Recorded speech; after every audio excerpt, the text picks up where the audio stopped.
मैंने कई बार चैनलों बताया, एक बार सुल्ली भाई बुल्ली भाई ऐप चला था बाकायदा, उसमें मुस्लिम लड़कियां हिजाब पहनी हुई लड़कियों की बोली लगाई गई थी, वो ऐप बनाया गया, उस बंदे को पकड़ने वाले का नाम बता दीजिए क्या था। 2022 का केस था। मैं इसीलिए कह रहा हूँ, बोलने दीजिए भाई आचार्य जी, बोलने दीजिए। 10 केस बता रहा हूँ आपको। हाँ। तो इससे क्या मैं मानूं क्या? अरे भाई आचार्य जी ऐसा नहीं होता ना, बोलने दीजिए दूसरे व्यक्ति को भी। मैं इसीलिए कह रहा हूँ। मेरे बीच में बोल रहे थे सुचारिता जी, मैं आपको भी बोलने दे रही थी, ऐसे मत करिए। चिल्ला रहे नहीं, अगर आपको यही करना है तो फिर मैं सिर्फ डीजीपी सर के साथ 1-to-1 कर लेती हूँ। इसमें दिल्ली का आप अपनी बात कर लीजिए। राजकुमार को इस तरह से नहीं, लड़की से प्रेम। Acharya ji you will have to listen to the anchor, you can not do this please. नहीं, उनको बोलने दीजिए, उनकी बारी। आपसे मैंने रिएक्शन लिया, जवाब साहब कंप्लीट करिए। शुक्रिया।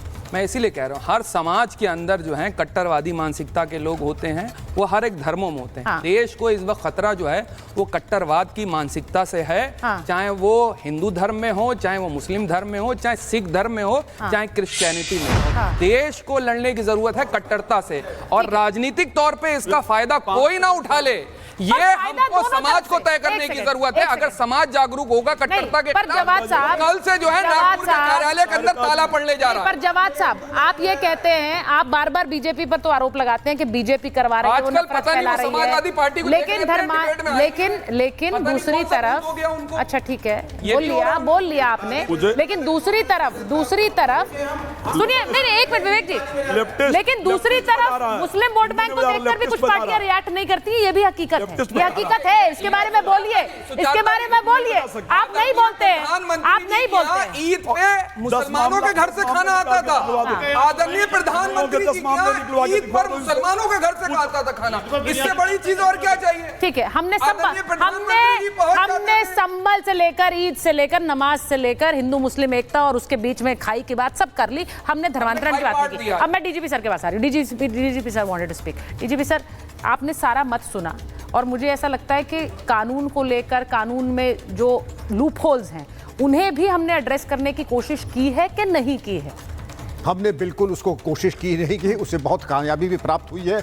लेकिन मैं केवल तक आपके सारे एक्सट्रीम पैनलिस्ट चिंतनशील और बहुत ही प्रबुद्ध लोग हैं, आपके दर्शक प्रबुद्ध हैं। मैं केवल विज्ञान के और स्टैटिस्टिक्स के आधार पर कहता हूं, अगर लड़के सिर्फ एक बिरादरी के अधिक हों, लड़कियां एक बिरादरी के अधिक हों, तो ये चिंता का विषय है।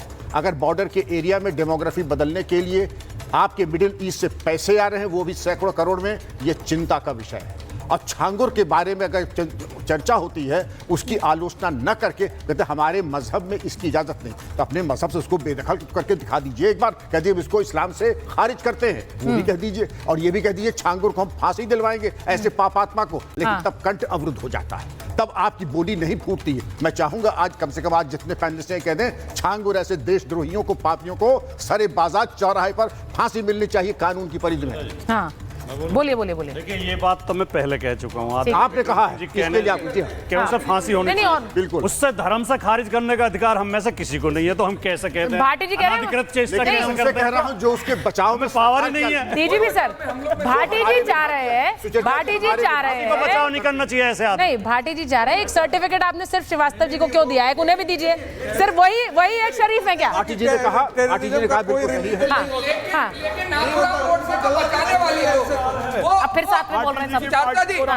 अच्छा रुकिए ना, एक बार राजू लोग कोर्ट में बैठे हुए थे। ठीक है। हाँ, गांधी जी के हत्यारे को बचाने वाले लोग डिफेंसिव भी नहीं होना चाहिए, पैरवी कर रहे थे कि नाथूराम गोडसे ने। एक सेकंड बताइए, मुझे एक बात बताइए। उस दिन मैं कोट कर रही हूँ, रशीदी जी यहाँ पे डिबेट में नहीं है, लेकिन मौलाना रशीदी कह रहे थे कि इस्लाम धर्म के जो लोग हैं उन्हें खुलकर कंडेम करना चाहिए इस तरह के धर्मांतरण को, क्योंकि इस्लाम में इसकी जगह नहीं है।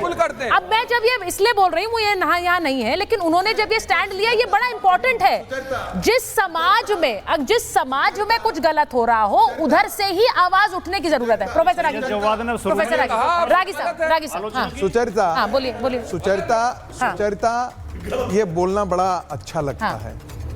जाति व्यवस्था हम कहते हैं ना, हिंदू समाज में क्रिटिक करते हैं क्योंकि जाति व्यवस्था एग्जिस्ट करती है, ठीक है। और प्रैक्टिकलिटी को देखिए, इस्लाम चाहे मोहम्मद गजनी के साथ से और मोहम्मद बिन कासिम से हुआ है, जहां भी मार करके कन्वर्ट किया गया है, हमने कहा काफिरों को कन्वर्ट किया है, हमने इतने को काफिरों को कन्वर्ट किया है। अरे भाई, अब फिर आप सबसे पहले तो केरल में आया है। अच्छा जवाद साहब, वो बात रख लें अपनी। नहीं जवाद साहब, जब आप बोलने नहीं दे रहे हैं यहाँ पर, जवाद साहब नहीं, I don't like this. Jawad साहब प्लीज उनको बोलने दीजिए। अभी जब मैंने मौका उन्हें दिया तो आप बात में फैक्चुअली गलत है। आप बीच में मत टोका करिए, उन्हें बोलने दीजिए पहले। जितने झूठ बोल हाँ। नहीं तो ये तो वो उल्टा पलट कर इनको भी कह सकते हैं। ये अच्छी बात है। नहीं वो मेरे स्टीव पैनलिस्ट है, आप नहीं बोल रहा हूँ, मैं बंकिम चंद्र चटर्जी को बोल रहा हूँ। ठीक है। अब बंकिम चंद्र चटर्जी ने कहा कि entire medieval period is a chronicle of rape and plunder of Hindu temple, destruction of Hindu temple. ये बंकिम चंद्र वो आपका टेक है, कहा वो आपका टेक है। और पूरा इतिहास इस्लाम का, भारत के अंदर लूट, स्त्रियों की हत्या, उनकी अस्मिता लूटना, कन्वर्जन करना, यही धंधा रहा है।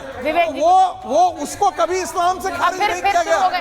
औरंगजेब जैसे हत्यारे को भी इस देश में शोभा यात्रा में निकालने वाले इसमें है।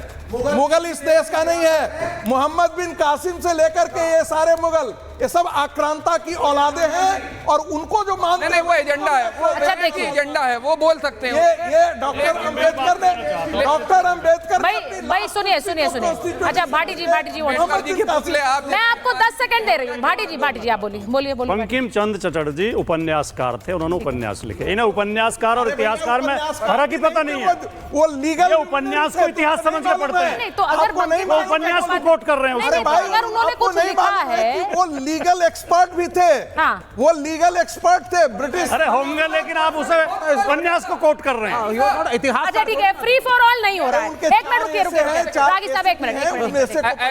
मैं सिर्फ एक चीज उपन्यास की बात सुनिए। नाथूराम गोडसे भी बहुत एक minute let me count 10 second दूंगी विवेक जी।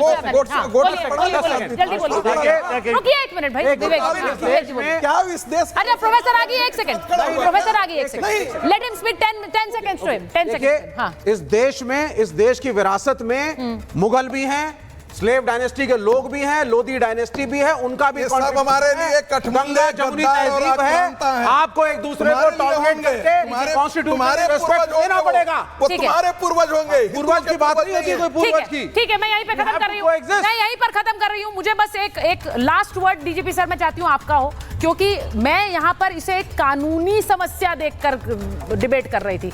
यहाँ पर इसको धर्म का जो एंगल है बार बार आता है, क्योंकि ये कन्वर्जन का मामला है, लेकिन this is a legal problem कि हम एक अपराध कर रहे हैं, उस अपराध पर शिकंजा कसने की कोशिश है। ये सीधी बात, ये लोगों को समझाइए। सुचरिता जी, ये कानूनी एक बहुत बड़ी समस्या है। आपने दरअसल एक सोते शेर को जगा दिया है।